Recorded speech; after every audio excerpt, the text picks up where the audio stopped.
le Tour d'Italie, donc entre Turin et Milan. Une course qui sera intéressante du fait déjà qu'il y a énormément de gros grimpeurs qui sont venus. Comme d'habitude, le Tour d'Italie, c'est une des courses les plus difficiles de l'année. Parce qu'au-delà des étapes de montagne, il y a quand même des spécificités. À l'Italie, il y a beaucoup de côtes abruptes, un peu comme en Espagne. Il y a beaucoup de chemins un peu délicats. on aura beaucoup de chemins de terre qui seront empruntés cette année. Et donc voilà, je me suis dit, après les présentations que nous avons faites sur Cyclisme Revue, que vous pouvez voir et remettre la commande, évidemment. Donc si vous tapez Giro, voilà, toutes les infos sur le Tour d'Italie. Donc on a fait une présentation des 21 étapes, on a fait une présentation des 10 coureurs à suivre, que ce soit coureurs de classement général, chasseurs d'étapes, sprinteurs. On a fait aussi un point un peu sur le règlement, aussi pour savoir un peu comment ça se déroule au niveau du classement par points, classement général, classement des meilleurs jeunes, etc. Et la liste des partants, évidemment, qui est ici. Alors ici, bon, je vais vous pour plus de facilité, maintenant elle est disponible ici aussi, hein. Attention, hop, elle est disponible ici aussi. Je vous l'ai mis aussi sur Pro Cycling Stats parce qu'elle est le plus simple à lire pour ce stream en tout cas. Donc voilà, on va passer cette petite matinée à savoir un peu quels sont les grands favoris et quelle est la tier list. Essayer de classer un peu par catégorie les coureurs entre les plus grands favoris, ceux qui vont simplement chasser des étapes, ceux qui pourront miser le maillot blanc de meilleur jeune, et les autres. Et on fera un peu le point un peu sur les étapes clés qu'il y aura sur ce Giro. Et on verra aussi si hello Jean-Paul, on verra aussi si par la suite on fera justement entre guillemets un bilan après le Tour d'Italie. Je pense pas en faire un chaque semaine, ça sera sur Cyclisme Revue, mais à mon avis en fin de Giro on refera un stream pour faire un peu le bilan ce Tour d'Italie. Alors la tier list, la voici. Incroyable. Attendez, je vais juste un peu bouger la caméra. Voilà. Les coureurs en tout, c'est pas trop grave. Voilà. Donc on a en tête les candidats pour le maillot rose. Maglia Rosa. Ah, j'ai pas mis le... Bon, pas grave. Maglia Rosa. Podium en vue, donc les candidats au podium, il y en aura plusieurs. Le maillot blanc, c'est déjà ça, voilà. les coureurs de moins de 25 ans, ceux qui sont nés avant le 1er janvier 1996, c'est exactement le règlement, seront ici. Top 10, c'est déjà pas mal. Pour les candidats au top 10, une victoire d'étape au mieux, que y a des coureurs, clairement, j'ai du mal à les voir aller au-delà du top 10. Alors, c'est vrai que j'aurais pu prendre, attendez, j'en ai combien? J'en ai 6, 9, 12, 13... On est 25, c'est parfait, 25 coureurs. C'est déjà pas mal. Vous voyez qu'il y a certaines équipes qui sont mieux représentées que d'autres. Clairement, j'avoue que par exemple chez Ineos et chez Trek, j'ai pris 3 coureurs chacun. Je pense qu'ils ont 3 favoris, ou en tout cas 3 leaders. Donc on va voir un peu ce que ça donne. Alors n'hésitez pas évidemment à commenter, on va essayer de faire cette liste aussi ensemble. Hein. C'est-à-dire que s'il y a des choses que vous voyez et que moi je ne vois pas, n'hésitez pas évidemment, on est aussi pour discuter et débattre un peu sur ce Tour d'Italie. Alors on va commencer par le premier, Alexandre Vlasov. Alexandre Vlasov, qui a été un peu la révélation, oui, ça a été quand même l'année dernière l'un des gros coureurs de l'année dernière. Dès le début de la saison de l'année dernière, je reviens ici par exemple au Tour de la Provence où il avait déjà gagné à la Ciotat. Je pense que c'était juste devant Quintana, si je me souviens bien. Non, pas du tout. Il était tout seul et il avait gagné devant Kelderman. Voilà. Quintana était là-dedans, mais c'était Quintana qui avait gagné l'épreuve, mais Vlasov avait terminé deuxième. C'était une grosse édition, hein, le Tour de la Provence, il y avait une étape au Ventoux, etc. aussi. Donc c'était déjà révélé en tout début d'année. Et puis deuxième partie de saison, post-corona, j'ai dit post-corona mais plutôt post-confinement. Là il a continué à éclater, 3ème de la route d'Occitanie derrière les deux Ineos, victoire au Mont Ventoux dénivelé challenge, 3ème du Tour de Lombardie, 1er du Tour d'Émilie, 5ème de Tirreno Adriatico, et puis sur le Tour d'Italie où on l'attendait beaucoup, ça a été un peu un mystère l'année passée, où il était tombé malade selon l'équipe Astana. Et donc dès la deuxième étape, paf, abandon. Ça avait été filmé en direct, on n'avait pas trop compris ce qui s'était passé. Mais du coup, ça a été un peu une déception de pas voir ce qu'il aurait pu faire alors qu'il avait eu un premier mois de saison post-confinement absolument fou. Donc du coup, il s'est rattrapé en allant sur le Tour d'Espagne, où il fait quand même 2ème de l'étape de l'Angliru, derrière Carty, ça va. Après, il a un peu pioché en 3ème semaine. C'est ça qui fait le fait qu'il termine finalement 11ème du général du Tour d'Espagne. Mais voilà, c'était son premier gros grand tour. Hein. Oui, c'était son premier grand tour. J'étais plus sûr, mais oui, c'était son premier grand tour du coup de 3 semaines. Je pense qu'il a dû apprendre. Hein. C'est aussi la récupération, de savoir comment on gère 3 semaines, même si en plus, sur ce Tour d'Espagne, c'était 3 semaines amputées de 3 jours. Donc du coup, je m'attends sur le Tour d'Italie à ce qu'il fasse bien, parce que il fait quand même 2ème de Paris-Nice, il fait quand même 3ème du Tour des Alpes fin avril, sur des étapes très complexes. Il a fait Bono, il fait 2ème derrière qui? Ah oui, derrière Peyo Bilbao, c'est vrai, lui. Le fameux sprint à 3 avec Yates et Bilbao. Donc Vlasov, j'attends beaucoup de lui. J'attends beaucoup de lui. Il a une équipe en plus qui est quand même assez costaude, je trouve. Il a Gorka Izagirre, qui est selon moi le moins fort des deux frères Izagirre, mais qui reste assez solide dans les montées. Lucien Sanchez, ça reste aussi, même si c'est un peu un électron libre qui aime attaquer un peu partout, ça reste aussi un coureur qui sait se donner dans les ascensions. De même pour Terrada, qui a prouvé ces derniers temps qu'il pouvait être une grande aide. Hein. Il a surtout été... il a quand même fait une 6ème du Mont Ventoux dénivelé challenge, etc. Il a fait quoi? Ouais, c'était pas des résultats ouf, mais il a toujours été en... C'est un Colombien qui a toujours été un équipier. Donc voilà. C'est pas l'équipe la plus forte, mais c'est une équipe qui peut être solide pour emmener Vlasov à une belle position. Moi personnellement,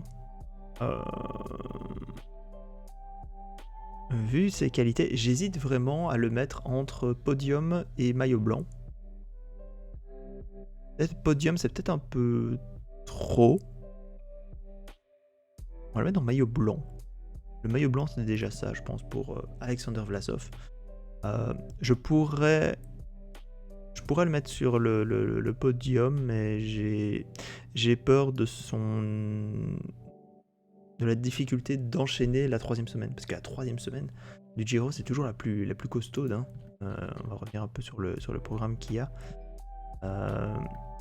Mais la 3ème semaine, donc on a Sega de Ala, cette fameuse nouvelle côte qui propose des pourcentages à plus de 20%. Alpe d'Imera, Valsesia, c'est aussi du costaud. Alpe Mota aussi. Donc... C'est pour ça que j'ai peur que pour lui, ça s'annonce un peu trop compliqué. Donc au maillot blanc, c'est déjà pas mal. Alors Bauke Mollema de l'équipe Trek Segafredo, vétéran des vétérans, depuis 2007, hein, qu'il est chez les pros. Bauke Mollema qui a vraiment, je vais dire, une deuxième vie, je trouve, depuis 2-3 saisons. Il s'était un peu perdu, je trouve. Ouais, quoique, je dis deuxième vie, mais c'est vrai que ouais, non, c'est ici, ouais, cette période-ci, 2017-2018, où il était un peu moins fort, je trouve. Il y a quand même le Grand Prix Beghelli, mais c'est pas ouf. Et puis, depuis la saison dernière, il s'était déjà bien montré, 4ème du Tour de Lombardie, 6ème du Tour de l'Ain. Tour de France, malheureusement, il chute, donc on n'a pas pu le voir vraiment à son avantage. Mais cette année, il se sent très bien et ça se voit. Il finit 3ème du Tour des Alpes-Maritimes et du Var. C'est pas l'épreuve la plus montagneuse, mais c'est déjà ça. Victoire sur le Trophée l'Aiguilla, 2ème du Grand Prix Larciano, 7ème du Grand Prix Gueulin de Rennes. Il fait encore 8ème de Liège-Bastogne-Liège. C'est un coureur qui est un peu plus devenu un coureur de classique, on va dire. Mais je trouve que c'est quelqu'un sur qui on peut compter en montagne, etc. Ses meilleures performances sur les grands tours, je sais pas si... Qu'est-ce que ça a été son meilleur résultat? 5ème du Tour d'Italie 2019, 7ème du Tour d'Italie 2017, 7ème du Tour d'Italie 2015, 6ème du Tour de France 2013, et 3ème du Tour d'Espagne 2011, ça c'est vraiment son meilleur résultat. Voilà, c'est quelqu'un qui est toujours constant malgré tout. Hein. En effet, il fait 70ème de son premier Tour de France, mais sinon, il est quasiment toujours dans le top 30. Et dans une équipe Trek Segafredo, on le verra tout à l'heure, où il y a quand même d'autres leaders aussi. J'avoue que je le mets plus dans cette catégorie de poudre à gratter. Poil à gratter plutôt. Poudre à gratter, je sais pas pourquoi. C'est pas grave. Poil à gratter. Merci Paul. Poil à gratter. Donc chasseur d'étape. Je pense que ce sera son gros potentiel sur cette épreuve.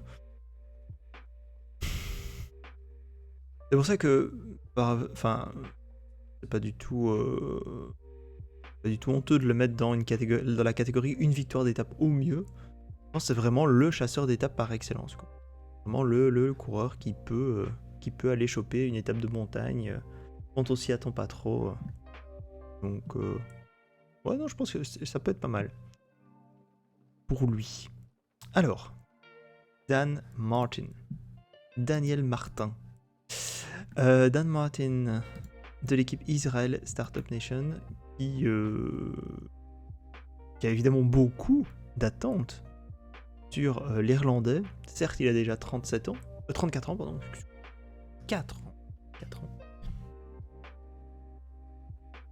Mais c'est un coureur toujours solide, toujours qui enchaîne tout simplement les bons résultats. L'année dernière, il fait quand même 4ème du Tour d'Espagne, on s'y attendait pas trop. Il s'est un peu écrasé justement sur la 3ème semaine après avoir fait une très très bonne première semaine. C'est ce qui lui a permis d'engranger un peu les bons temps. Et puis après, en 3ème semaine, comme vous voyez, à la Calvatia, il finit 18ème. Puebla de Saint-Brieuc, non, ça c'était une étape de sprinter. Une étape de sprinter doit rien à voir. Ourense, il finit bien. Collins, etc. Donc Dan Martin, moi je trouve que ça reste un coureur assez intéressant. Il peut jouer un top 10.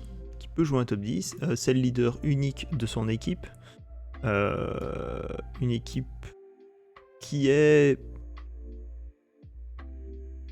pas mal sans plus. Voilà, je pense. Allez, pas mal plus. On va rester sur pas mal plus.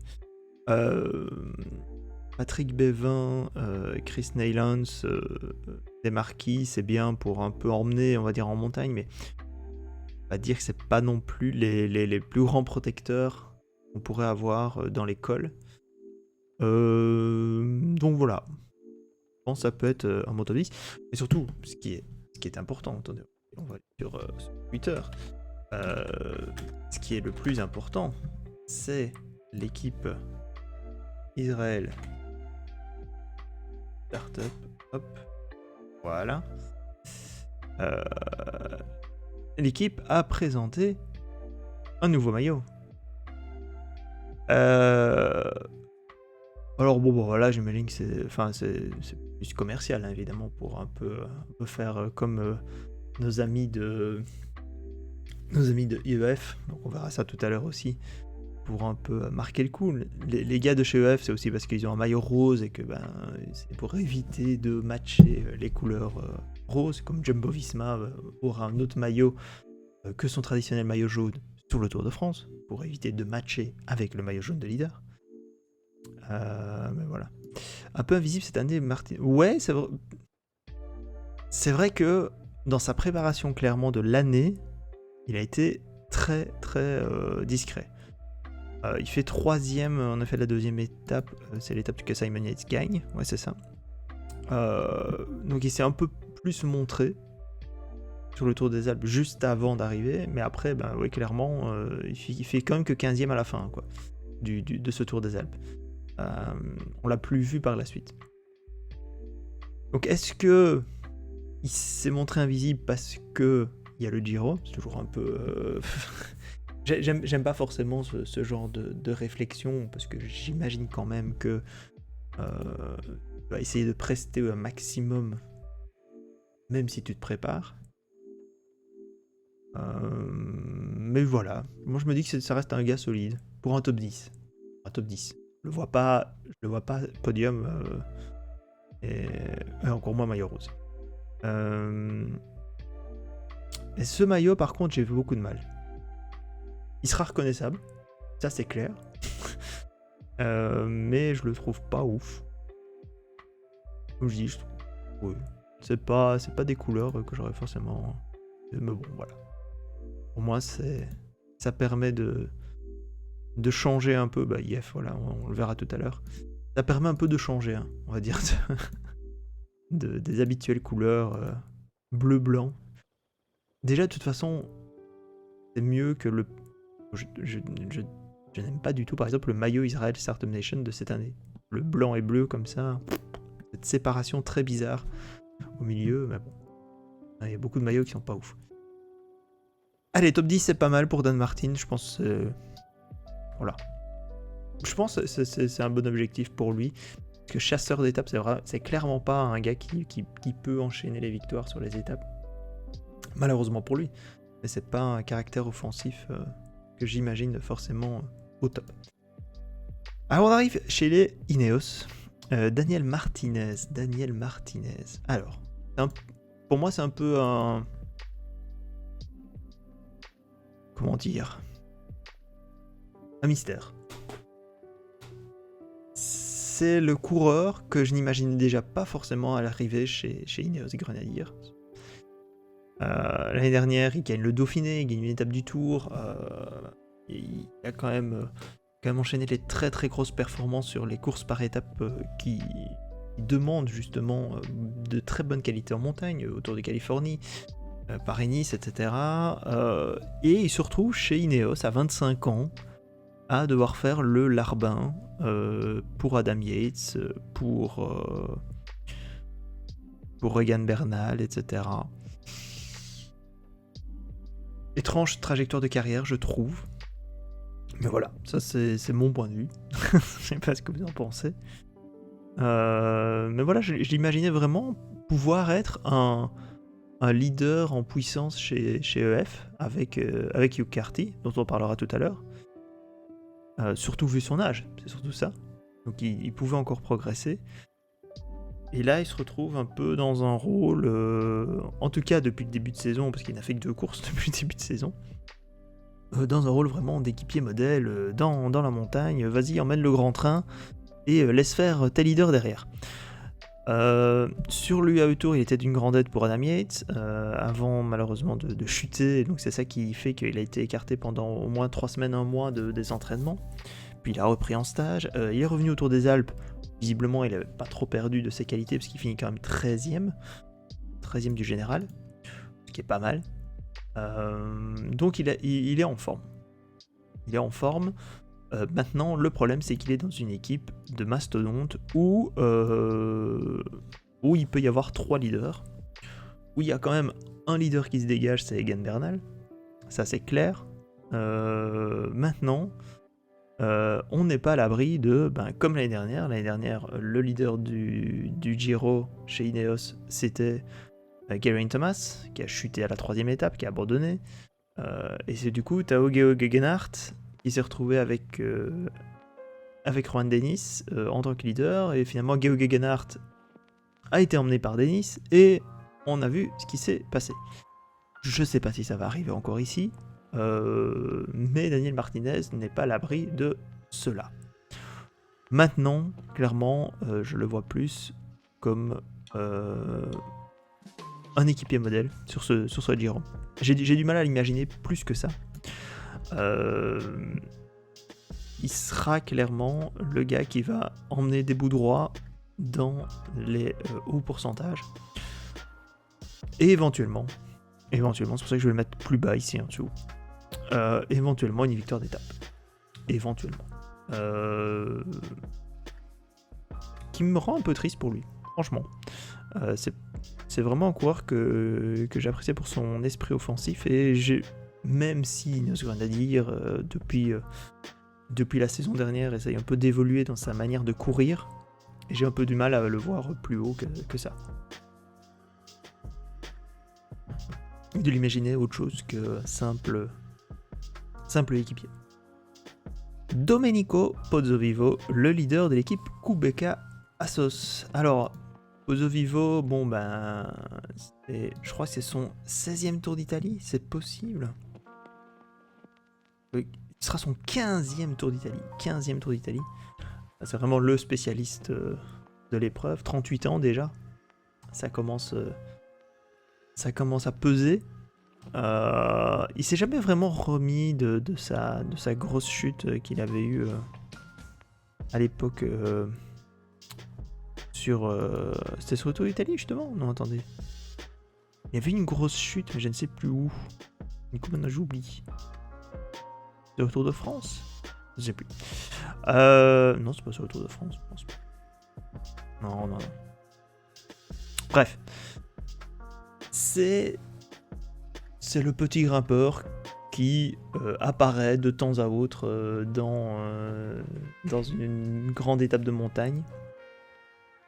Non, c'est pas le coureur qui va faire tout exploser, mais il reste très, très intéressant pour les étapes de montagne.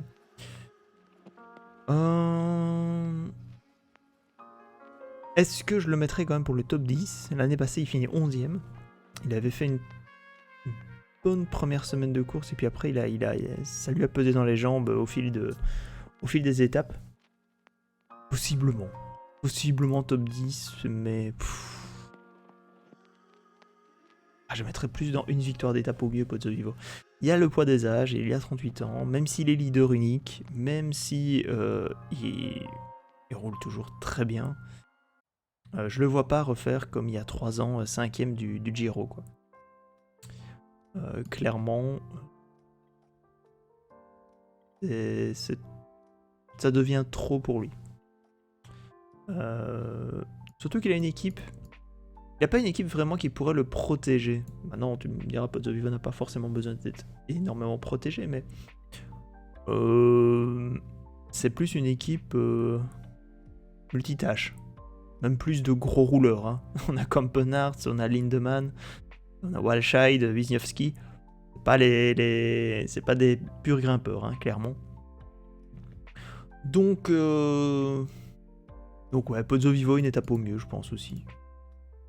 On va pas forcément faire mieux. Ça va être compliqué de trouver mieux pour lui. Top 10 possiblement, mais franchement ce serait fort de sa part. Alors on arrive là, clairement sur un potentiel maillot rose. Je pense que là même je vous fais pas de surprise. Egan Bernal, leader parmi les leaders. Je vois beaucoup de papiers, je suis un peu surpris entre guillemets. Je pense que c'est plutôt du bluff personnellement. Beaucoup de papiers qui se disent « Ah mon Dieu, est-ce que Egan Bernal va pouvoir tenir 3 semaines? Est-ce que il a vraiment récupéré depuis le dernier Tour de France ?» le gars fait quand même 3ème du Strade Bianche et 4ème de Tirreno Adriatico. En étant à un niveau, enfin, un bon état de forme sans plus, hein, mais je pense quand même que le gaillard sait se préparer pour une telle épreuve. Certes, en effet, il fait 4ème de Tirreno, alors qu'à Pratititivo, donc l'étape reine, enfin l'étape en haute montagne, termine que 11ème, certes, mais je pense qu'il était juste au début de sa préparation justement pour le Giro. Et qu'il va arriver vraiment au top de sa forme pour l'épreuve italienne. Il a clairement dit depuis le début de la saison que c'est son objectif, qu'il veut faire Giro et Vuelta, qu'il veut un peu se retrouver. Certes, il a un peu de doute sur ses problèmes de dos, qu'il a connus notamment, qui a fait qu'il a abandonné sur le dernier Tour de France. Mais personnellement, je le mets quand même clairement dans la catégorie maillot rose. Je pense qu'il a beaucoup moins de pression aussi. Je pense que l'année dernière, il avait énormément de pression du fait de sa victoire sur le Tour 2019. Que là, il va pouvoir un peu plus souffler sur le Giro. Enfin, plus souffler. On s'entend. Il a toujours une grosse pression, mais je pense que ce sera plus simple. Il va découvrir aussi des routes qui sont un peu plus favorables, je pense, à son esprit. Il devra moins contrôler. Et puis, comme on l'a dit tout à l'heure avec Martinez, c'est quand même l'équipe la plus forte de ce Tour d'Italie. Quand je regarde la liste des partants, pour moi, c'est celle qui propose le collectif le plus solide. Avec Moscone, Puccio, Narvaez, Ganna, Castroviero. C'est tous des rouleurs qui savent en plus tenir un peu la distance sur quelques dénivelés, quoi. Donc clairement, Egan Bernal, maillot rose, Maglia Rosa. Clairement. Un autre mystère, Emanuel Buchmann, le coureur allemand. Oups, j'ai tout cassé. On revient à la start list. Voilà. Emanuel Buchmann. Là aussi, c'est un mystère. Parce que 2019, il éclate à tout le monde. Il fait 4ème du Tour de France. Incroyable. Le nouveau leader allemand des courses par étapes. Et puis, il fait plus rien. La saison dernière, j'avoue que j'ai pas lu d'interview de sa part récemment, où il aurait pu évoquer justement cette saison 2020 qui a vraiment été un enfer, quoi, pour lui. Le Dauphiné, il abandonne sur chute. Je pense que c'est peut-être sa chute sur le Dauphiné justement qui a fait que il a eu beaucoup de mal par la suite, mais Tour de France, donc il a rien fait. Et cette saison, il vivote, quoi. 12ème de l'UAE Tour. Il finit 4ème à la première ascension de Jebel Haïfit, et puis à Jebel Jais, là par contre il explose complètement. Autour du Pays Basque, il fait 5ème à Ondaribi, et après à Raté, à Hermolde, il fait pas des résultats très probants. Du coup il finit 13ème seulement. Donc franchement, j'ai beaucoup de mal à l'imaginer faire mieux qu'un top 10. J'aurais presque envie de le mettre à une victoire d'étape au mieux. Mais j'ai quand même envie d'avoir un peu d'espoir pour lui. Parce que il grimpe très bien, il l'a déjà prouvé. Je pense que la saison 2020 a été un peu une saison noire et qui peut récupérer de ça. Il a une équipe assez intéressante chez Bora Hansgrohe, pas totalement à son service, parce qu'il y a aussi Peter Sagan pour les victoires d'étape au sprint, mais une petite équipe sympathique. Avec Fabro, avec Rochardner, etc.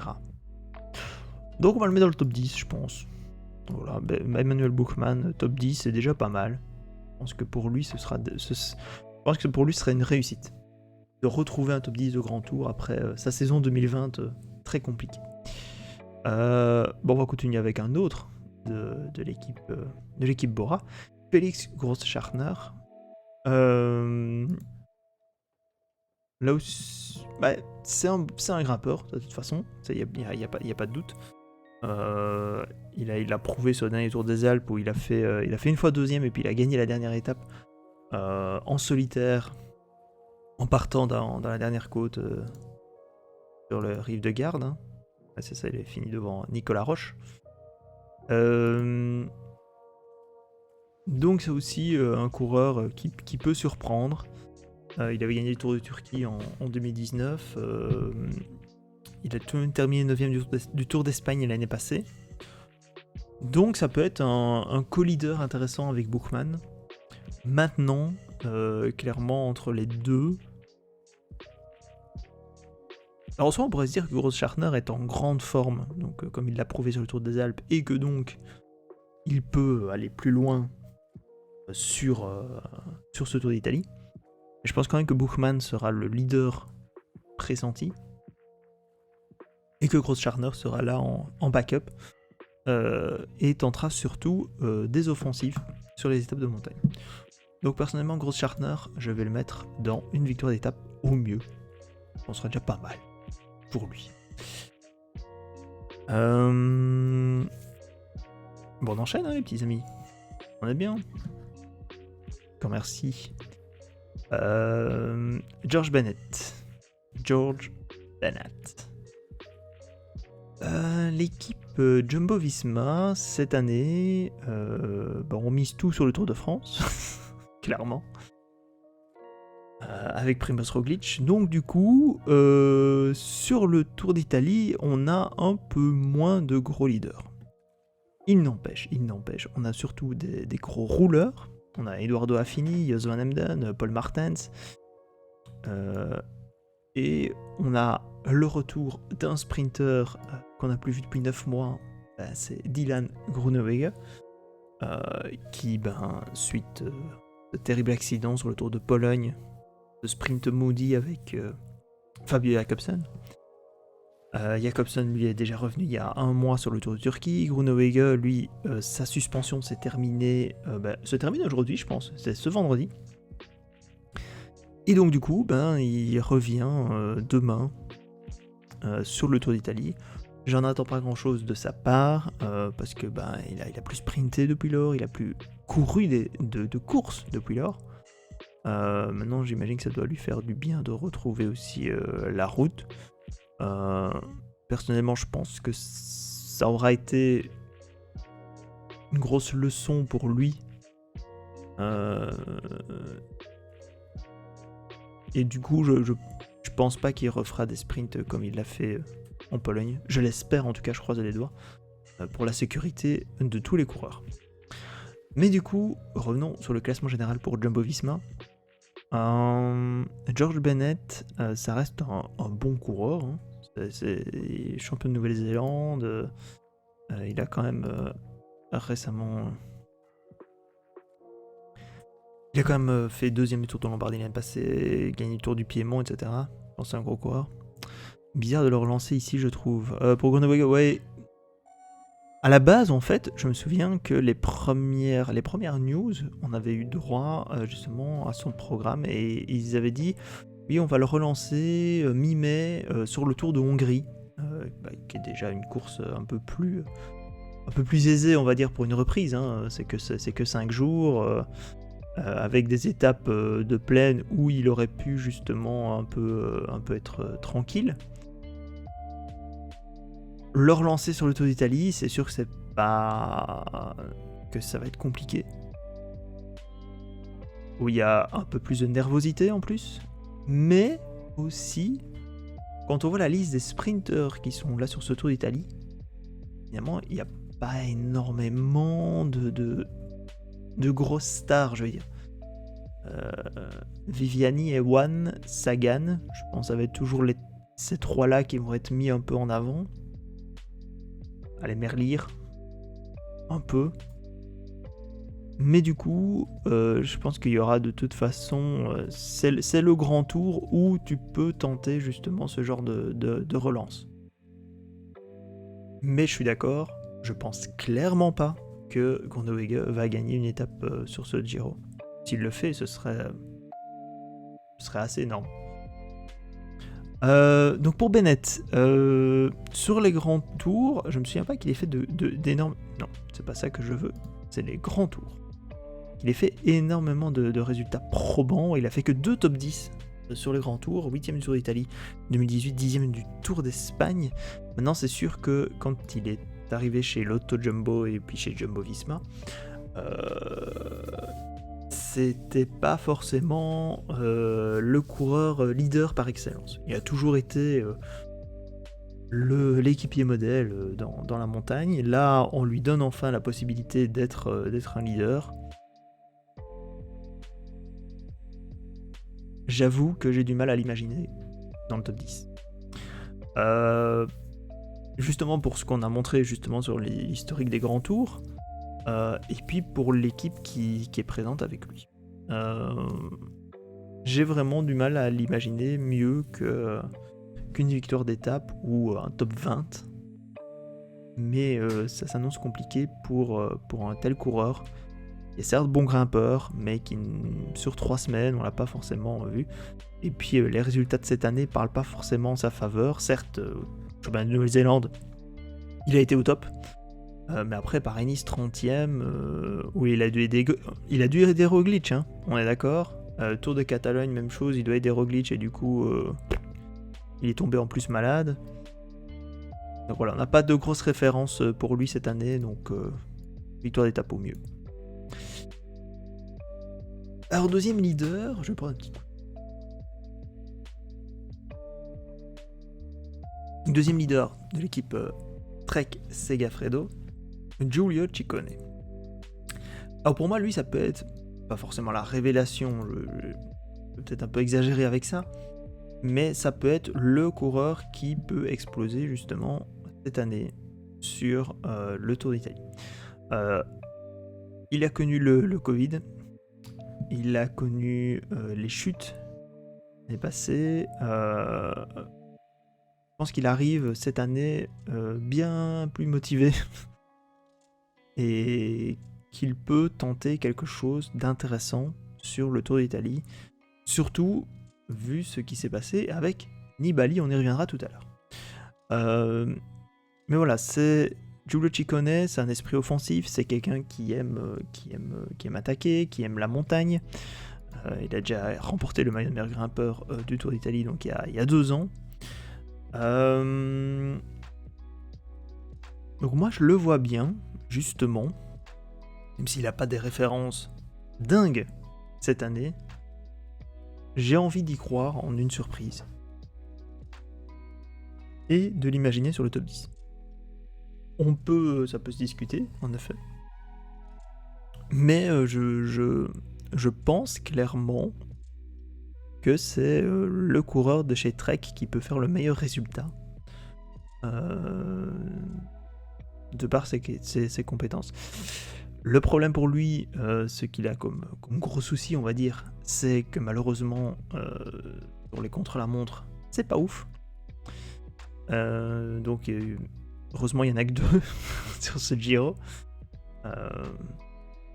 Mais c'est juste ça, ouais. Non. Bon, allez. Non, je pense quand même le top 10, je pense que ça peut valoir la peine. J'ai envie de mettre une piécette. J'ai envie de mettre une piécette. Si vous vous plantez, si vous misez top 10, je t'y connais dans vos paris, désolé. mais voilà. Je pense que Ciccone, ça peut être le leader de chez Trek Segafredo. Hugh Carty. Qui s'est vraiment révélé aussi ces 2 dernières années. Hop. C'est pas là que je voulais mettre. Là-bas. Voilà. Hop, Hugh Carty, 26 ans, qui a toujours été un grand grimpeur depuis ses débuts, et qui cette année a enchaîné les belles performances. 8ème Tour de Catalogne, 12ème Tour du Pays Basque, 5ème du récent Tour des Alpes. Toujours un peu en retrait, hein. Toujours, il a pas gagné, son seul podium c'est sur l'Ardèche classique, mais toujours un peu en retrait des meilleurs grimpeurs, mais notamment sur les derniers Tours des Alpes, on l'a souvent vu à l'offensive essayer de perturber un peu l'ordre établi parmi le classement général. Et je pense que comme il l'a prouvé sur le dernier Tour d'Espagne, sur le Tour d'Italie, il peut surprendre. Donc 3ème du dernier Tour d'Espagne, hein. Certes, celui-ci avait été un peu raccourci, à 18 étapes, mais je pense pas que 3 étapes en plus, ça va le perturber plus que ça. Et surtout, c'est lui qui avait gagné à Langlero, en effet. Et sur ce Tour d'Italie, il y a un enchaînement de côtes, de murs abrupts qui peuvent l'aider. Les gros pourcentages, c'est clairement la force de Hugh Carty. Donc, moi je l'imagine clairement sur le podium sur ce coup-là. Surtout qu'il a une équipe assez intéressante. Avec pour justement pour les montées, il a Van Garderen, il a Guerrero, il a Carr, il a Caicedo. Donc je l'imagine clairement sur le podium vu sa performance sur le Tour d'Espagne.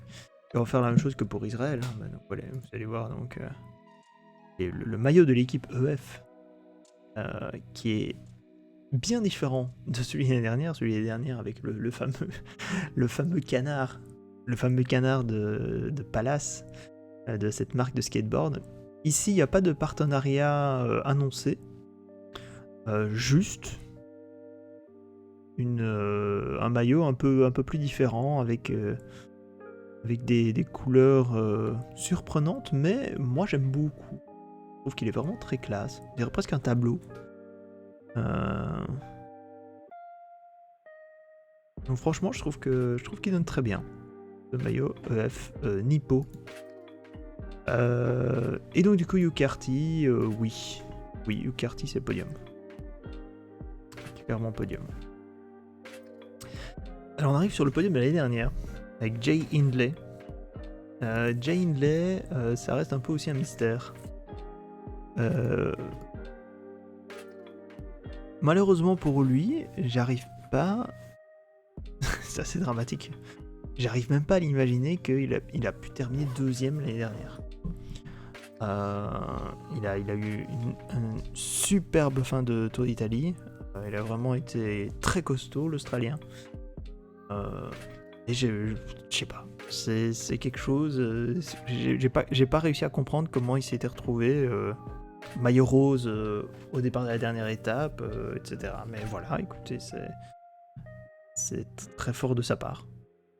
Donc Hindley, cette année, il n'a pas été clinquant. Je ne sais pas pourquoi, d'ailleurs, sur le Tour des Alpes, il a abandonné la dernière étape. Parce qu'il fait quand même 6ème de l'étape Rennes à Feisten. Mais je sais pas, ça reste un mystère pour moi. Et du coup, je me demande un peu est-ce qu'il va pouvoir réaliser la même chose cette année. Je lui souhaite. L'équipe DSM y croit, vu qu'on l'a remis sur ce Tour d'Italie en co-leader. On va aller voir avec Romain Bardet, on discutera tout à l'heure. Mais voilà, est-ce que l'année dernière il a pu un peu se faufiler, je vais dire, dans la montagne, en restant un peu caché pour finalement se révéler dans la 3ème semaine. Cette fois-ci, je ne sais pas si ce sera forcément la même limonade. Du coup, Hindley, je le mettrais quand même dans... Il a 25 ans.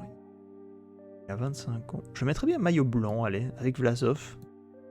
En se disant, voilà, il peut trouver... On sait jamais. Je sais pas comment dire cette phrase. Non, on sait jamais.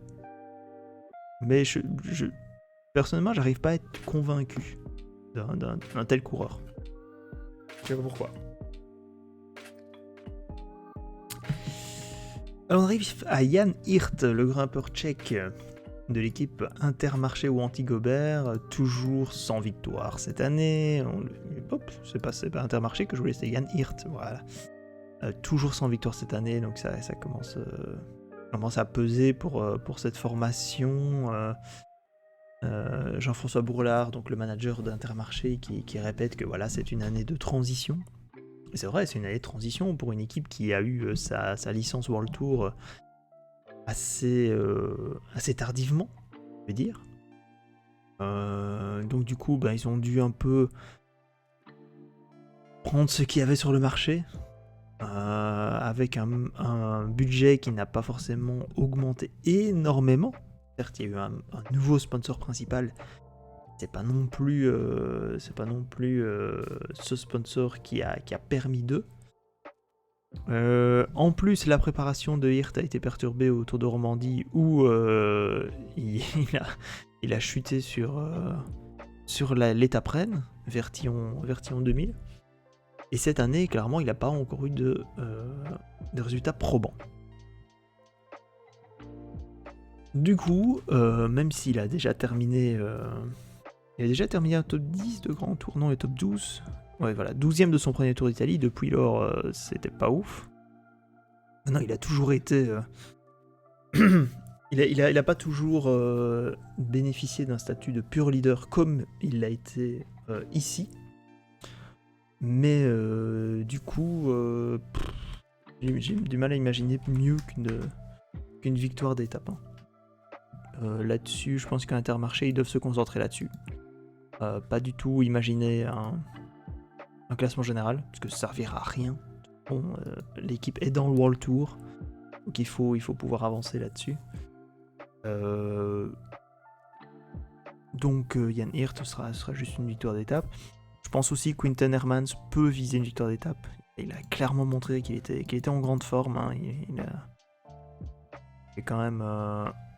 il fait un top 10 autour du Pays Basque. Il fait quand même 14ème de la Flèche Wallonne, 20ème de l'Amstel. Pour un gars qui vient du cyclocross et qui participe à sa première saison pleine, sa première grosse saison pleine, hein, parce que l'année passée, au Critérium de Dauphiné, il avait chuté, donc il n'avait rien su faire. Et les années précédentes, c'était des courses de préparation pour la saison de cyclocross. Donc là, cette année, à 25 ans, c'est sa première saison pleine. Sur route, c'est la première fois qu'il participe à un grand tour. Donc il peut surprendre à mon sens. Pasqualone, ça reste toujours une valeur sûre aussi. Petelli, Taramae peuvent aussi tenter peut-être quelque chose dans la montagne sur des étapes de transition. Donc voilà, je pense que pour Intermarché, c'est mieux de viser les victoires d'étape. Donc Jan Hirt, une victoire d'étape au mieux, c'est déjà pas mal. On arrive dans les petites équipes. L'équipe Androni Giocattoli qui est arrivée un peu par la fenêtre sur ce Giro. Donc pour rappel, lors des invitations qui avaient été promises par RCS Sport, donc l'organisateur de l'épreuve, au départ il y avait juste des invitations pour Eolo Cometa, pour Bardiani CSF, et pour l'équipe un peu controversée Vini Zabou KTM. Cette équipe qui avait déjà connu un cas de dopage sur un ancien participant du Tour d'Italie de l'année passée, qui a connu un deuxième cas de dopage en moins d'un an, donc du coup qui s'est retrouvé suspendu pendant attendez, c'était 30 jours, 40 jours, 30 jours par l'UCI. L'équipe Vini Zabou KTM avait décidé de s'auto-suspendre et de rendre son invitation pour le Tour d'Italie plutôt. Et donc du coup, il y avait déjà eu toute une polémique sur le fait que Vini Zabou KTM avait récupéré l'invitation, alors qu'Androni Giocattoli, qui est une équipe bien connue pour faire le spectacle sur le Giro, n'avait même pas été considéré. Du coup, voilà, Androni Giocattoli s'est retrouvé avec l'invitation de Vini Zabou KTM 3 semaines avant, un peu moins d'un mois avant le Giro. Voilà, je pense pas que ça va perturber les plans d'une telle équipe. Elle va continuer à être offensive comme elle a toujours été, avec des Simon Pelot, avec Eduardo Sepulveda, avec Tess Fatsion. Ce sera très intéressant. Pour moi, les deux coureurs à suivre, chez Androni Giocattoli aussi, Andriy Ponomar. Alors ça, c'était un peu la grosse surprise aussi de début de saison. Le gamin a 18 ans. Le gamin a 18 ans. Il a déjà participé à Milan-San Remo. Il a terminé Milan-San Remo. Donc, sa première course de 300 bornes, allez hop. Bon, il l'a terminé. 83e, donc c'est quand même pas mal. Il fait quand même 19e encore de Belgrade-Banja Luka. Une épreuve qui était un peu vallonnée. Et ben, à 18 ans, André Giocattoli a décidé, ok, ben vas-y mon grand, tu vas faire le Giro. 3 semaines, paf. Donc ce sera intéressant de voir ce que ce gamin peut faire. Parce que ce sera normalement, c'était Pro Cycling Stats qui avait annoncé justement que c'était le plus jeune depuis 1970 à participer à ce Giro, du moins selon les statistiques actuellement connues. Donc pas mal, hein. Pas mal de participer au Giro à seulement 18 ans. Et Jefferson Cepeda, donc l'équatorien qui est annoncé comme la nouvelle pépite découverte par Gianni Savio, le manager d'André Giocattoli, qui a découvert bon nombre de coureurs de talent, de coureurs sud-américains de talent. On se souvient tous de José Rurano, hein, qui a terminé sur le podium du Giro dans les années 2000. Egan Bernal vient de chez Androni, Ivan Sosa vient de chez Androni. J'en oublie encore. Mais voilà, il y a une tradition de chez Gianni Savio. Et donc, cet équatorien, Jefferson Cepeda, c'est la nouvelle pépite de Gianni Savio. Il a terminé 4ème du récent Tour des Alpes. Il a vraiment surpris sur le Tour des Alpes. Maintenant, il a déjà fait un Giro l'année passée. Ça s'était bien passé. Hein, je pense qu'il avait fini. Il avait pris 2-3 échappées. Voilà, est-ce que son explosion sur le Tour des Alpes va se poursuivre sur le Tour d'Italie ? Moi, je l'imagine bien, en effet, faire des résultats sur les premières étapes. Je ne sais pas ce qu'il peut valoir sur 3 semaines, parce qu'il n'a que 22 ans, finalement. Donc voilà, mais c'est un spécialiste des courses par étapes montagneuses. Et il peut donc peut-être espérer... Moi, je l'imagine quand même juste pour une victoire d'étape. Ou pour quelques victoires d'étape et un top 20, mais top 10 ça me semble un peu difficile à atteindre, vu le peu de références qu'on a à son sujet, vu le fait qu'il n'a que 22 ans. Voilà, je l'imagine vraiment pour une victoire d'étape. Je pense que c'est déjà pas mal. Allez hop. Joao Almeida, l'une des révélations du dernier Tour d'Italie. Il a terminé 4ème. Après avoir porté le maillot rose pendant plus de 2 semaines.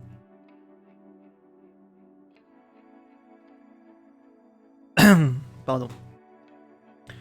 Donc Almeida, ça faisait déjà longtemps qu'on savait que c'était un coureur à suivre, avec 22 ans pour rappel.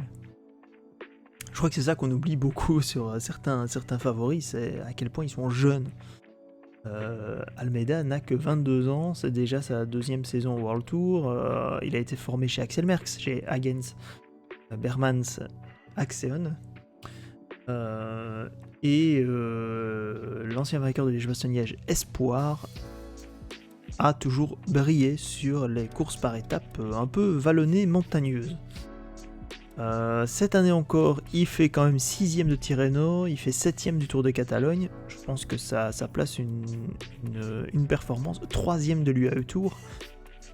Le gaillard s'est grimpé, le gaillard s'est surtout très bien roulé. Je pense que c'est son gros point fort. Et ça peut lui permettre justement peut-être pas de récupérer le maillot rose tout de suite, mais au moins d'être déjà bien dans le classement général dès les premières étapes de ce Giro. Almeida donc a surpris l'année passée, je pense qu'il peut refaire la même chose cette année, surtout dans une équipe où, on va le voir tout à l'heure avec un certain Remco Evenepoel, on commence à avoir un collectif sérieux pour la montagne. De Koenig Quick-Step, vraiment, ils ont fait un travail à ce niveau-là assez impressionnant. Donc on a James Knox, On a Fausto Masnada, qui sont autant de candidats au top 20 d'un Tour d'Italie, mais qui vont se mettre certainement au service de leurs deux leaders. Mikel Honoré, on a vu qu'il savait quand même grimper un petit peu, certes c'est plus un puncher, mais il sait grimper aussi. Peter Seri, c'est un équipier aussi qui sait grimper. Rémi Cavagna et Ilio Kei, ce seront surtout des gros rouleurs pour la plaine. Et un peu de moyenne montagne, on va dire, mais voilà, ça reste un collectif très impressionnant, certes concentré aussi autour d'un homme, Remco Evenepoel, que tout le monde attend, mais Joao Almeida, pour moi c'est un peu justement le leader de l'ombre, le co-leader de l'ombre, qui peut aller très très loin. Franchement, je pense que ça sera très intéressant de voir ce qu'il vaut. Et pour moi, clairement, j'hésite. Moi, je le mettrais podium. Encore mieux que maillot blanc. Je l'imagine vraiment podium parce que il a appris déjà des 3 dernières semaines sur le Giro. Il a prouvé sur ses résultats de cette année qu'il était en très bonne forme. Et je pense qu'il a l'endurance pour accrocher quelque chose d'assez sympathique. Je pense que l'année passée, malheureusement, il a perdu beaucoup d'énergie justement avec le maillot rose pendant 2 semaines, etc. Mais voilà, moi je l'imagine vraiment faire quelque chose de bien. Joe Dombrowski. Alors ça c'est un peu un leader, un peu de l'ombre aussi, hein. L'américain de 29 ans.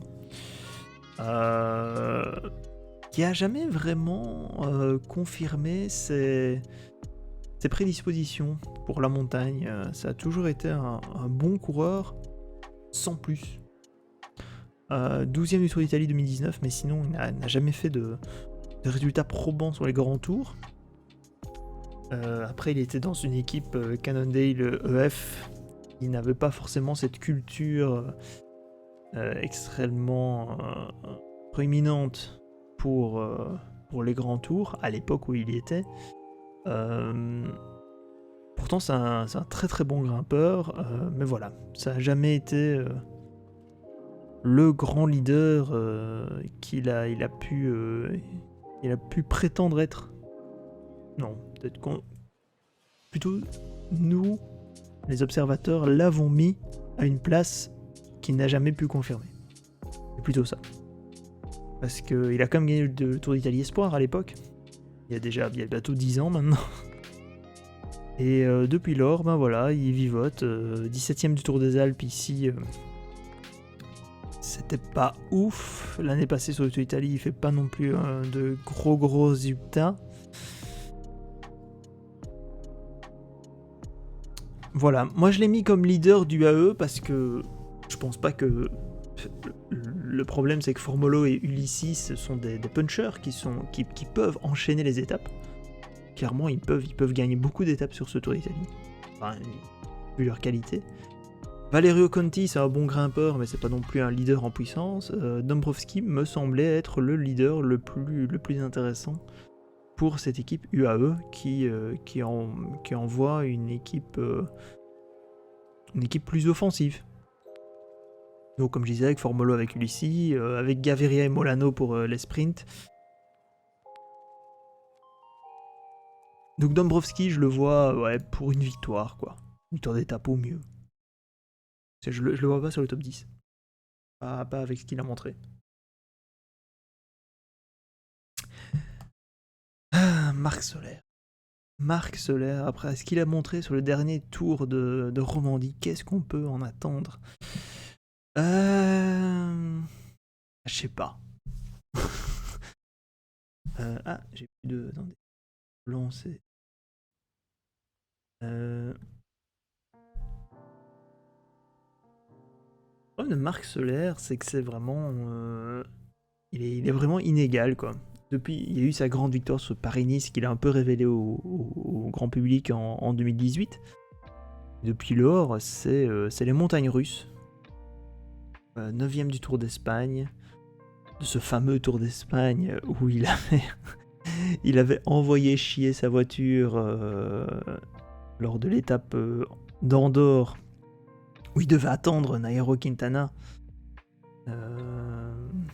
C'était assez savoureux. Je vous conseille vraiment le documentaire sur Netflix, justement. Là, il date un peu, malheureusement, parce que c'est la saison 2019.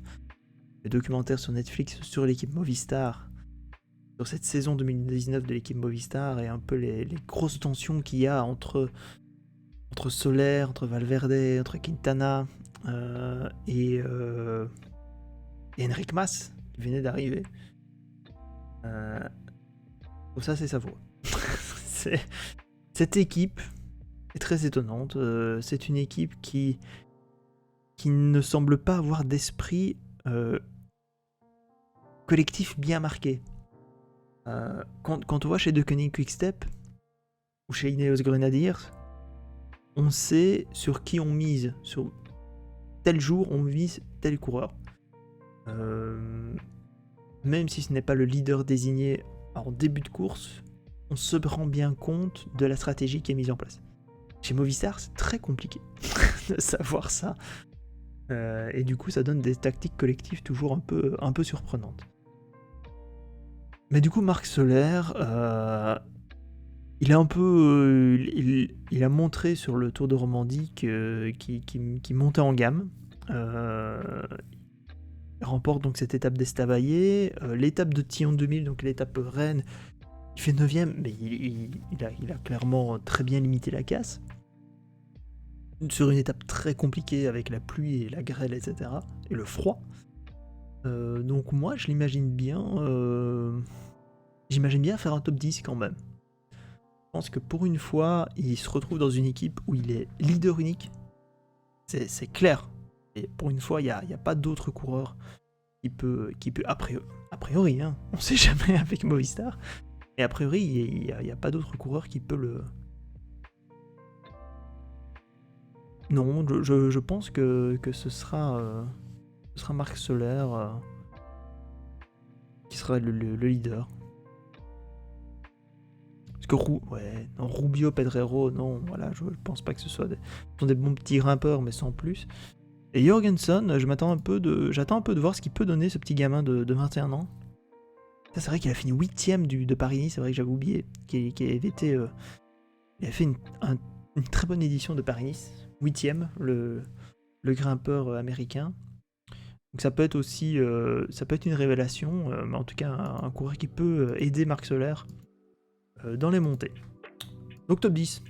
Top 10, c'est pas mal. Allez, on n'y arrive plus que 8. Mikel Landa. Là aussi, c'est un coureur dont j'ai toujours eu un peu de mal à suivre un peu les performances. Toujours présenté comme un futur vainqueur de grand tour, et en même temps, il a toujours manqué un petit quelque chose, ou alors des choix d'équipe un peu surprenants. Vous voyez, hein, depuis qu'il est parti de chez Euskaltel, 2 saisons chez Astana en tant que leader, 2 saisons chez Team Sky en tant que co-leader, 2 saisons chez Movistar en tant que co-leader. Chez Bahreïn, désormais, il a a priori le leadership unique. A priori. Bon, est-ce que ça ira? Est-ce que ce sera la bonne? 14 grands tours quand même, déjà son 15e. Sur le Tour d'Italie, il a quand même réalisé de très grandes performances. Il a fini 4ème en 2019, 3ème en 2015. 4ème du Tour de France l'année passée. Moi, je pense clairement que c'est un candidat pour le podium. Je le mets aussi haut parce que il est leader unique. C'est un coureur offensif. C'est ce qu'il faut sur le Tour d'Italie. C'est justement ce qui permet de grimper au classement général. C'est un coureur qui est assez endurant, qui sur une 3ème semaine peut faire une différence. Il a prouvé avec sa 3ème place sur Tirreno Adriatico qu'il était en forme. 8ème au Tour du Pays Basque, c'était un peu moins bien, mais on sait que c'est pas forcément... Lui préfère les cols un peu plus longs. C'est pas forcément qu'il aime pas les murs, c'est qu'il préfère les efforts un peu plus longs. Maintenant, c'est vrai que ça fait un mois qu'on l'a plus vu courir, mais je pense qu'il s'est focalisé vraiment sur ce Tour d'Italie. et qu'il peut réaliser un podium. Il a l'équipe pour. J'ai mis un autre coureur dans les favoris, c'est Pello Bilbao. On en parlera tout à l'heure, mais il a vraiment une équipe qui mise que sur le classement général. Il y a aucun sprinter dans l'équipe.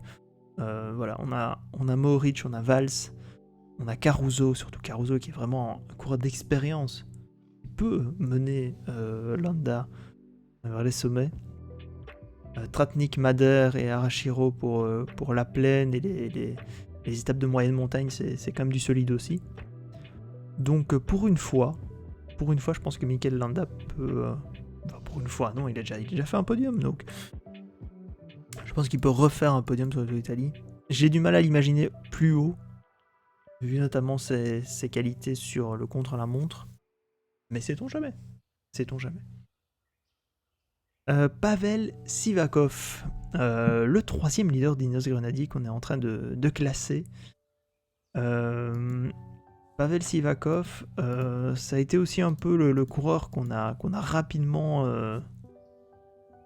monté au nu pour sa saison 2019 qui était assez exceptionnelle. Hein. Il a fait 9e du Tour d'Italie, il gagne le Tour de Pologne et le Tour des Alpes.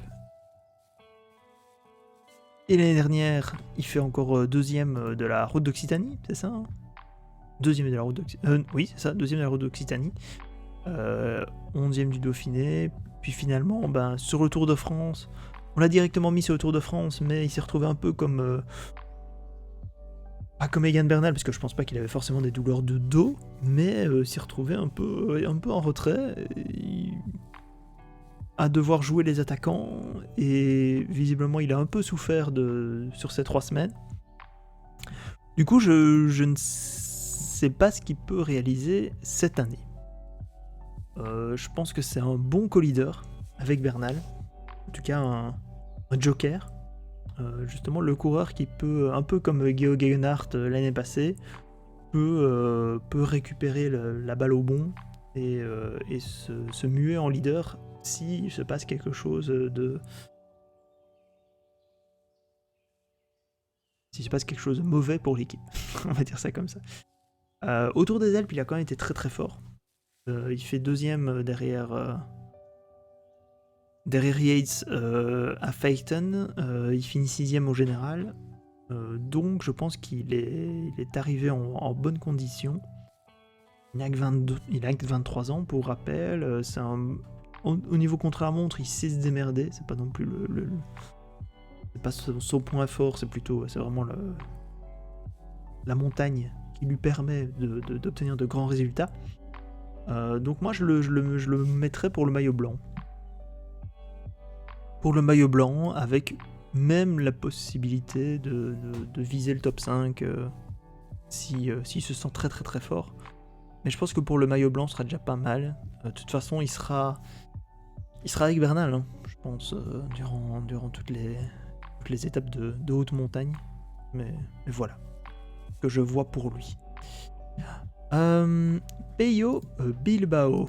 Alors Pello Bilbao aussi, c'est un peu de mystère. Hein.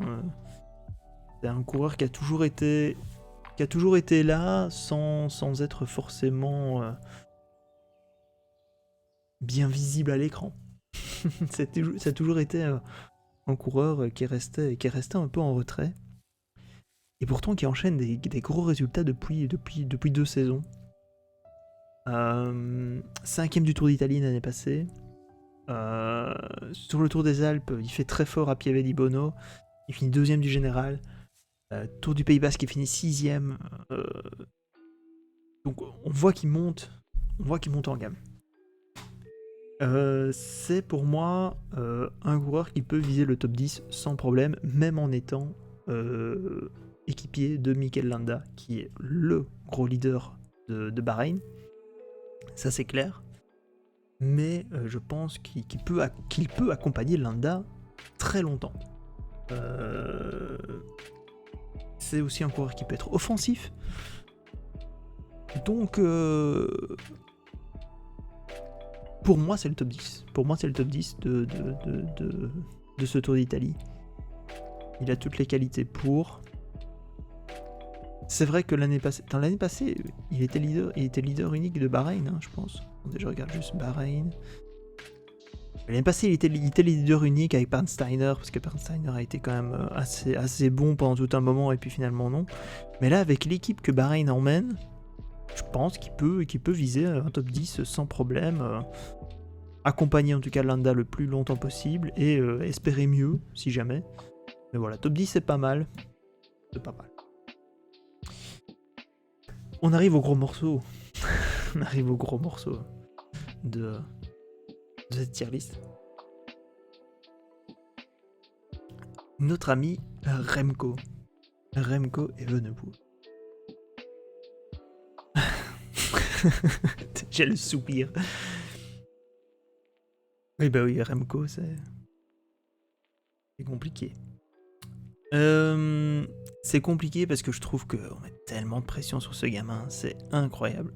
C'est sûr, après, c'est un talent monstre, puisqu'il a déjà montré ses victoires en Pologne, en Algarve, à San Juan. C'est fou ce qu'il réalise sur la classique à Saint-Sébastien, etc. Maintenant, qu'est-ce qu'on peut dire d'un coureur qui s'est remis d'une fracture du bassin, qui n'a plus roulé depuis 9 mois et qui arrive sur le Tour d'Italie sans référence? C'est surtout ça, il y a tout le monde qui a un avis, qui s'interroge, qui se dit est-ce que vraiment il est capable de mieux? Est-ce que, vu qu'il n'a jamais participé à un grand tour, est-ce que finalement ça va lui permettre de se révéler encore mieux? Moi j'ai du mal à imaginer qu'il va jouer le maillot rose. Clairement.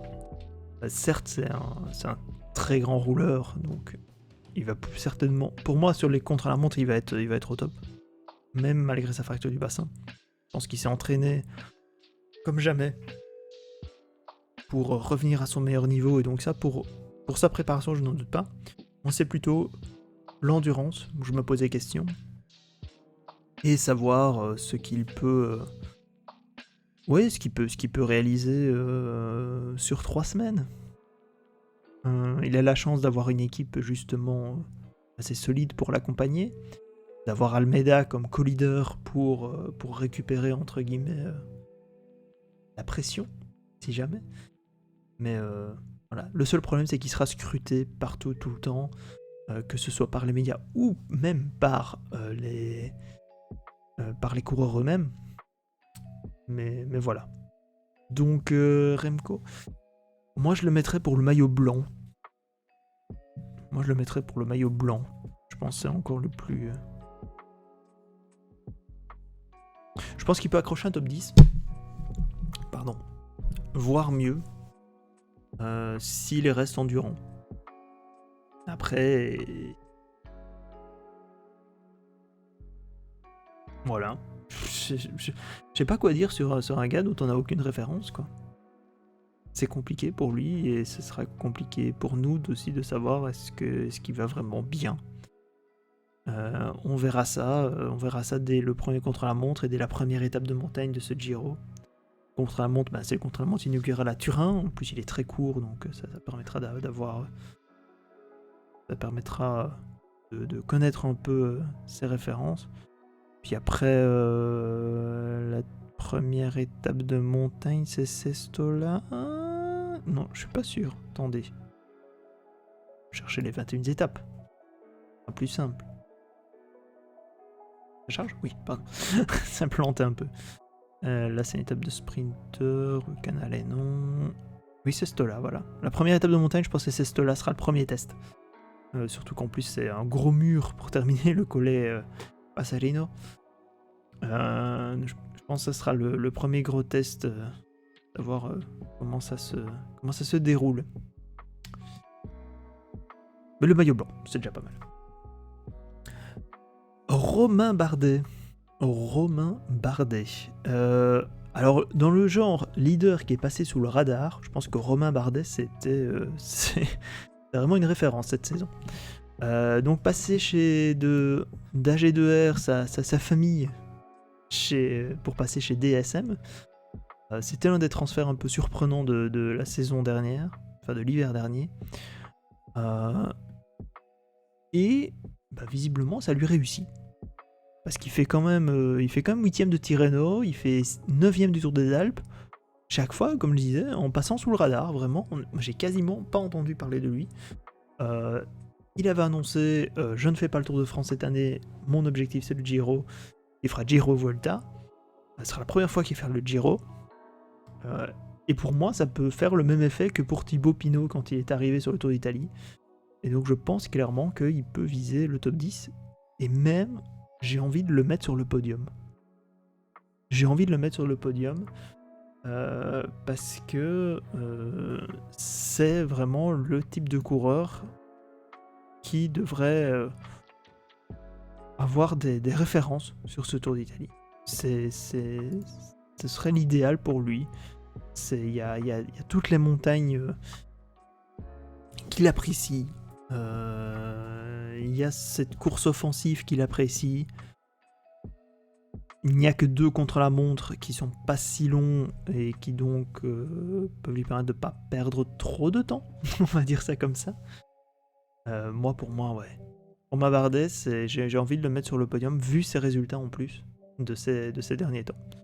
9ème Tour des Alpes en étant 9ème à Phaeton, c'est sûr que c'est pas fou. Parce qu'il finit à 1,40 quand même de Simon Yates. Je suis d'accord là-dessus, Hindley fait mieux. Mais j'ai envie d'y croire pour lui sur une telle course.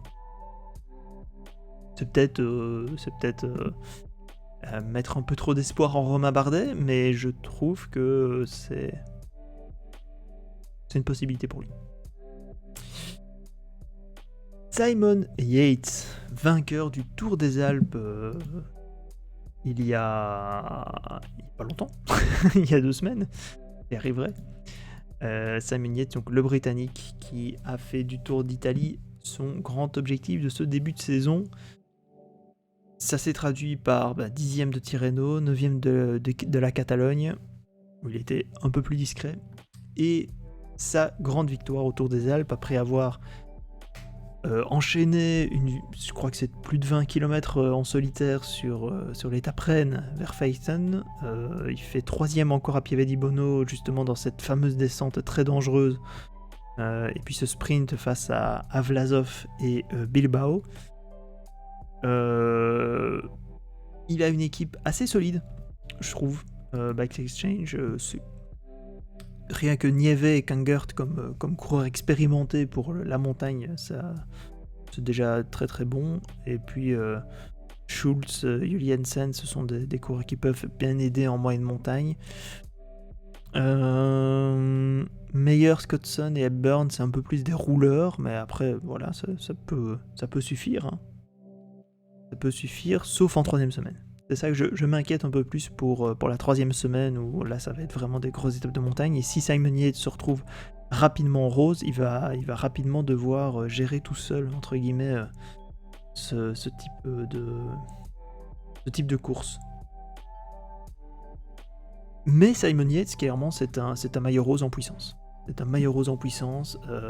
Il a déjà gagné le Tour d'Espagne en 2018. Il a failli gagner le Tour d'Italie en 2018 avant sa grosse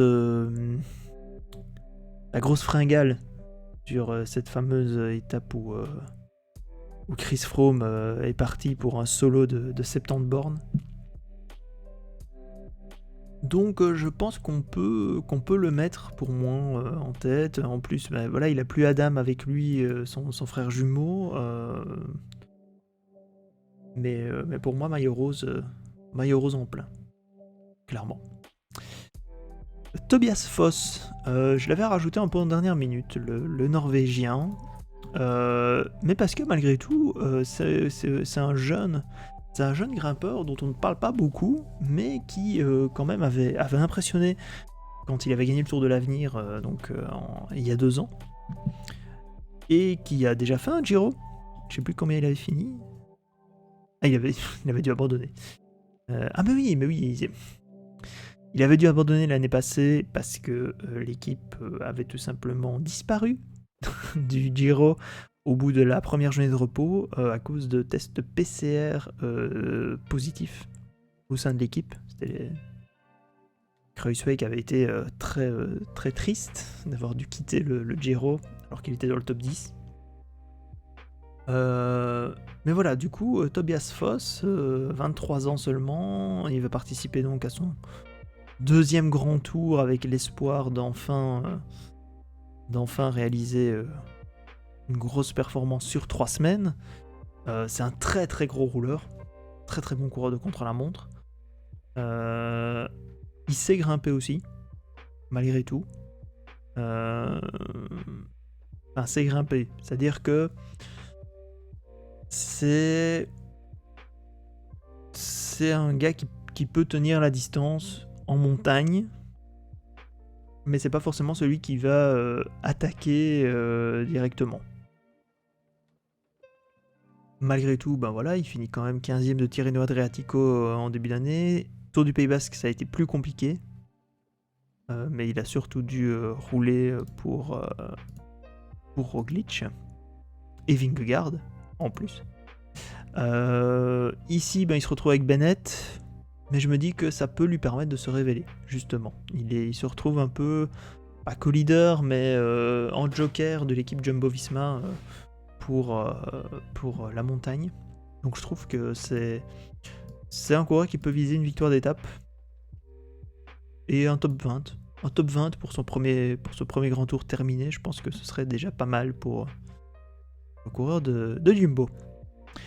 Et on termine avec Vincenzo Nibali, Monsieur Giro, donc 2 Tours d'Italie à son palmarès.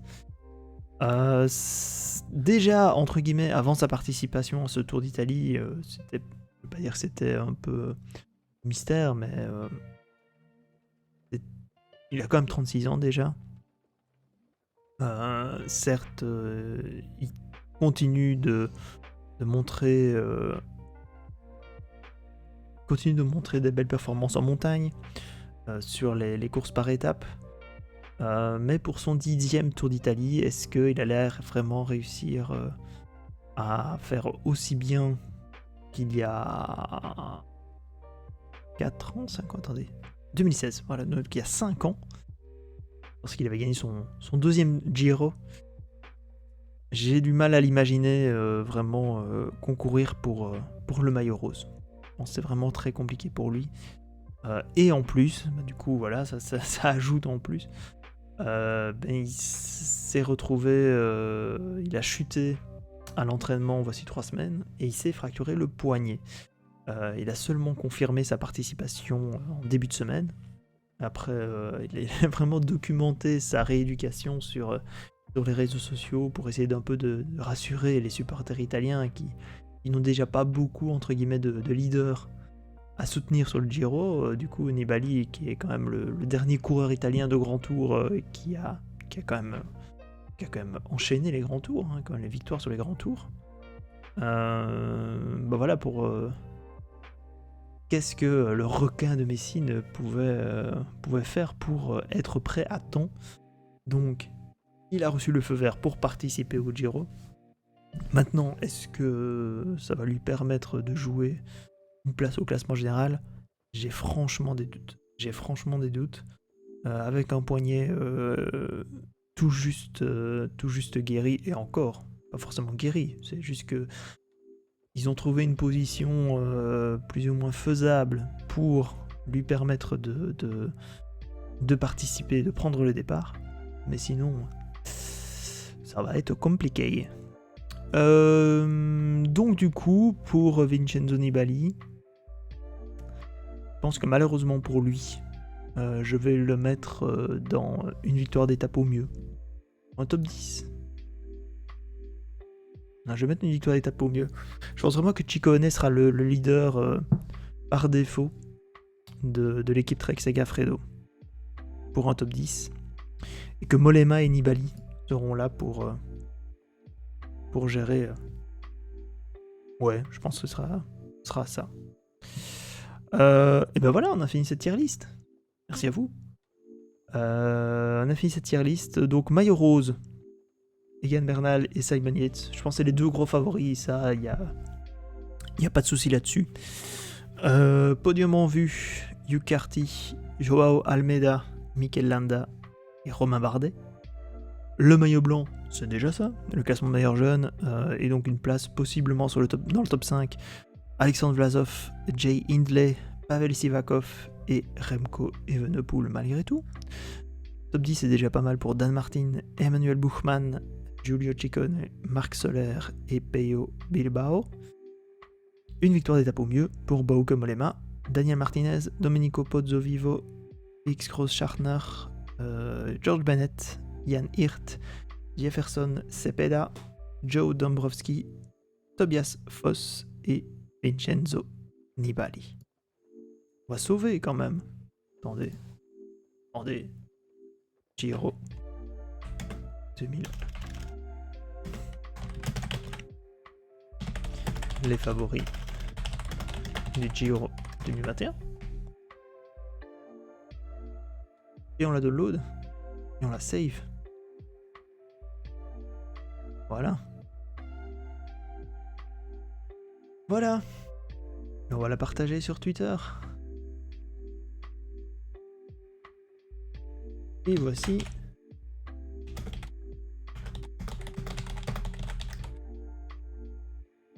la tier list du Giro 2021. Incroyable. Et voilà. Merci à vous. Alors. Ah non, j'ai quitté tier list. Zut. Pas grave. Mais voilà, bah écoutez, on va voir un peu. Il y a pas une présentation du parcours. Ah, il est peut-être un plus bas. Maglia Rosa. Putain, ça. C'est beau. Hein. Giro d'Italien. Ah, The Route. Voilà, on va regarder un peu cette fameuse route d'Italie. Le parcours du Giro. Que je trouve assez bien équilibré. Le fait de partir du nord, revenir en sud et puis repartir, je trouve que c'est vraiment le bon... Je vais couper pardon, la musique. Voilà, ce sera mieux. C'est en double musique qui arrive. Non, je trouve vraiment que ça permet d'avoir cet équilibre entre montagne et moyenne montagne. Les étapes de plaine vraiment assez bien mises en valeur. Pour une fois, il y a les sprinters qui peuvent être contents malgré tout. Il n'y a pas que des étapes vallonnées, etc.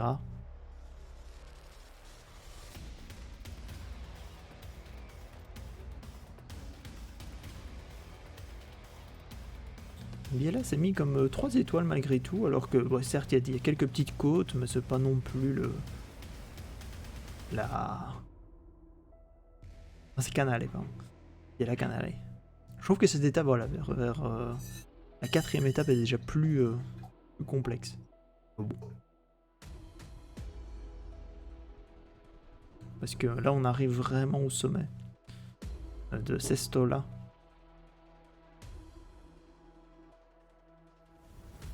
Le problème c'est qu'il n'y a pas les profils, c'est un peu triste. Parce qu'il les donne quand même à un moment. Ah, et au bord de l'eau, agréable.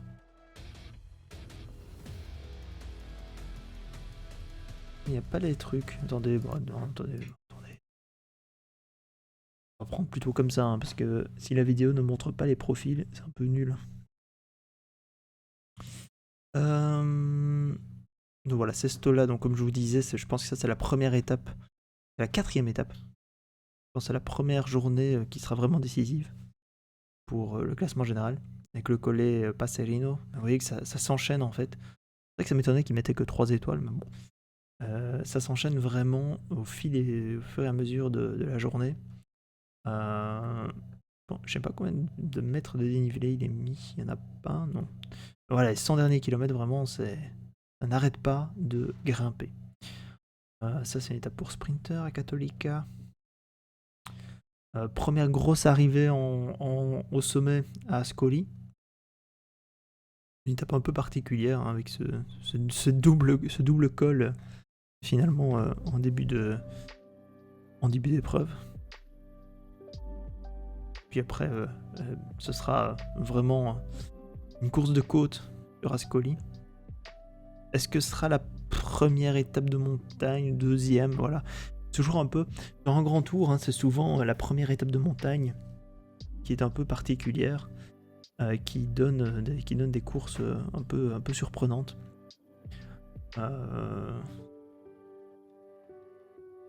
Je me demande si ce sera déjà le cas des Sestola ou sur la 6ème étape. Je pense qu'on aura des surprises. C'est plus pour les sprinters vers Termoli. Guardia San Framondi, voilà, c'est une étape un peu plus pour les attaquants, mais ça peut permettre à des coureurs du général de tenter quelque chose. Mais voilà, les pourcentages sont pas ouf dans ce final, malgré le profil. C'est pas un mur, quoi. Pas un mur de oui pour terminer. Campo Felice, là, ce sera très étonnant à regarder. Campo Felice avec les 1600 derniers mètres qui sont en fait sur une piste de ski, donc ce sera du gravier. Et c'est une étape finalement qui est très compliquée, hein, dans les Apennins et dans les Abruzzes. Vous voyez que ça n'arrête pas non plus, il n'y a pas un mètre de plat quasiment, si peut-être à la fin ici, mais sinon ce sera vraiment très complexe. Vers Foligno, voilà, c'est pas une étape très compliquée. Et puis on arrive après la première journée de repos, Montalcino, l'étape des Strade Bianche. On a quand même 30 bornes de Strade Bianche, on a que 4 secteurs certes, mais c'est quand même plus de 30 km sur les chemins de gravier, et avec en plus 2 gros murs, vous voyez, sur le Passo del Lume Spento, sur un flanc et puis sur l'autre. Ça va vraiment faire mal aux jambes.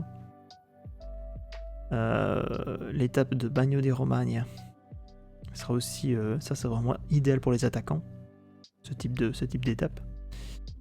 Vérone, ce sera pour les sprinters. 14e étape, le Monte Zoncolan. Mais attention qu'on ne monte pas par le versant habituel. C'est un versant qu'on n'avait plus monté depuis 2003.